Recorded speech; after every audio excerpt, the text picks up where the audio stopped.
The Tale of the Stubborn Rabbit.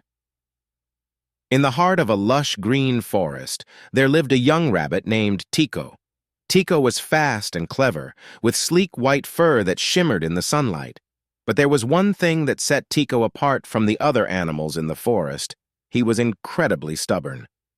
Once Tico made up his mind about something, no one could convince him otherwise, no matter how wise or experienced they were. One morning, as the animals gathered near the meadow to discuss the upcoming spring rains, Old Owl, who was the wisest creature in the forest, warned the animals about the dangerous river currents that would soon swell with rain. "The river will rise, and the current will be too strong," Old Owl said in his deep, calming voice. "Make sure to avoid crossing it in the coming days." The other animals nodded in agreement, knowing Old Owl was never wrong. But Tico, sitting on his haunches at the edge of the group, snorted.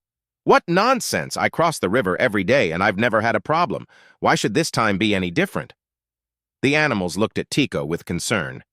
"Tico, you should listen to Old Owl," said Sarah the squirrel. "The river will be dangerous. It's not worth the risk." But Tico's mind was made up. "I'm fast and strong. No river can stop me," he declared proudly. For the next few days, the rain came down in torrents, just as Old Owl had predicted. The once gentle river now roared with fury, its waters rushing over the banks and swirling violently. The other animals stayed far away, building nests and dens to keep safe from the storm. Tico, however, grew restless. "I can't sit here forever," he muttered. "I need to get to the other side of the river. My favorite patch of clover is over there." Ignoring the warnings of his friends, Tico bounded towards the riverbank.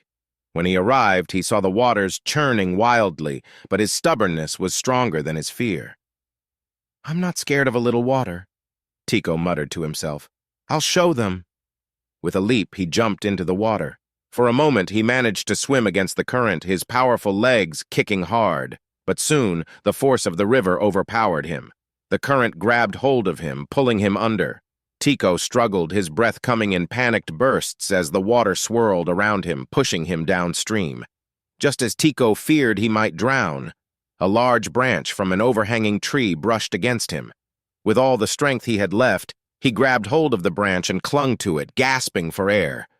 He pulled himself up onto the branch, shivering from cold and fear, realizing just how close he had come to being swept away by the river.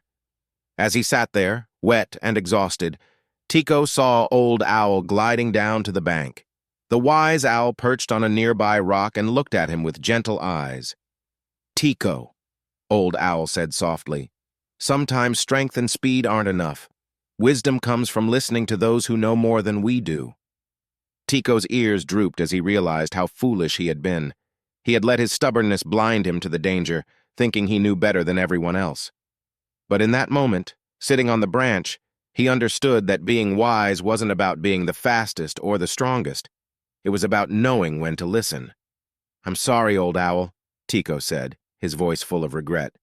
"I should have listened to you." Old Owl nodded kindly. "Learning from mistakes is also part of being wise, Tico. You're not the only one who's been stubborn before. But remember, wisdom is knowing when to take advice, not just when to act."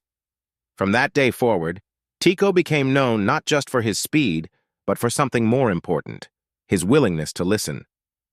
He learned that stubbornness, when unchecked, could lead to danger, but wisdom and humility could save you from making the same mistake twice. And though Tico still loved to race through the forest and explore new places, he always remembered to stop and listen, especially when the wise Old Owl gave advice. He learned that sometimes the greatest strength is knowing when to change your mind.